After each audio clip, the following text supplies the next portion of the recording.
Big game still on deck for the Jaguars. All right, we're going to do things a little differently tonight because normally I got something planned for you. I got the memes all rolled out and we got a lot to talk about. But I kind of want to keep it simple tonight. I got one thing that I want to say. This is the photo that they was taken on the field after the game. Tony Boselli, Liam Coen, all smiles. And I kind of just want to take a second to talk about the job that Liam Coen has done. Jaguars got their guy. Shad got it right. People have given Shad a whole lot of grief for what he's done, hiring some of the wrong coaches, and he said he's got it right before, but this time you got the guy. And this guy should be the coach of the year in the NFL. He won't be because, well, small market, the whole thing. We've gone through this before. But he should be. I want you to think about what he's done. He led this team to 13 wins with a quarterback that, if you listen to Richard Sherman or the rest of the national media, was overrated, a bust, whatever it may be, and now he's playing at an MVP level, right? Did it without Travis Hunter for the majority of the season.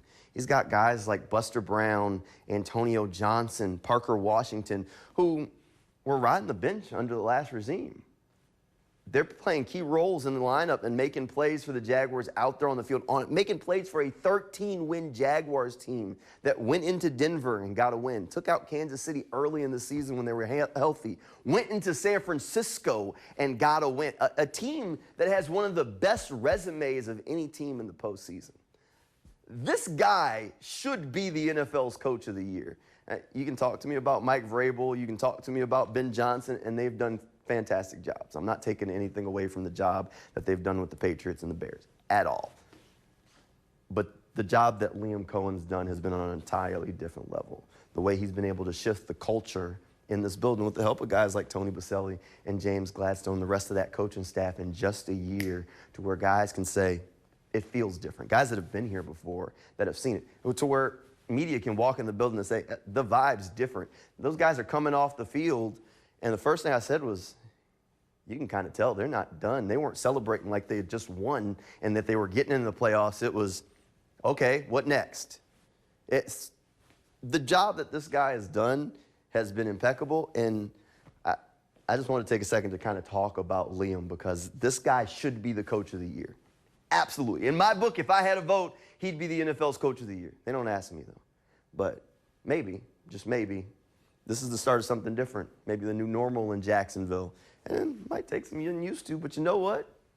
Winning's fun, right? We'll talk more about the Jaguars and Liam Coen next episode of Teal the Show. That's coming your way Monday night at 11:20 right here on Channel 4. Come hang out with us. It's going to be a Victory Monday. We're rolling. The Jaguars are in the postseason. Teal the Show is going to keep on rolling until they're done, so you can come hang out with us every Monday and Friday night, 11:20 right here on Channel 4. Since we're talking postseason, here it is. Here's the AFC side of the bracket and how it sits. The Texans are going to play the winner of that Steelers-Ravens game that's still going on right now. The Jaguars are going to play the Bills. We'll talk more about that in a second. The Patriots are going to play the Chargers and the Broncos. They landed that 1 seed, and they have the week off. So, for the Jaguars, they get the date with Buffalo. Now, I'll be completely candid. I've said multiple times that if there was one team that was in the dance that if I was the Jaguars, I'd want to avoid, it was Buffalo. And it's not because I don't think the Jags can beat the Bills. Not the case at all. It's because Josh Allen is Josh Allen. And at any given moment, Superman can put his cape on and go do incredible things. And he's a guy who's capable of throwing for 3 and rushing for 2 more, all on his own. And that's tough to play, right? So that is a challenge. That is something that they got to be careful about. But here's the thing and the reason why, if I'm the Jaguars, I feel pretty good. This is a team with a chip on its shoulder, right? Liam Coen's talked about it all year long. This is a Jaguars team that thrives on being doubted. I dare any of you to turn on ESPN, NFL Network, your favorite national sports pundit this week as they talk about the NFL playoffs, and they're not going to talk about Trevor Lawrence, and they're not going to talk about the Jaguars. All they will talk about all week long is Buffalo and Josh Allen. It's playing right into Liam Coen's motivational hands. That's all I'm saying. It should be a good one at the bank. It needs to be packed. It needs to be rocking.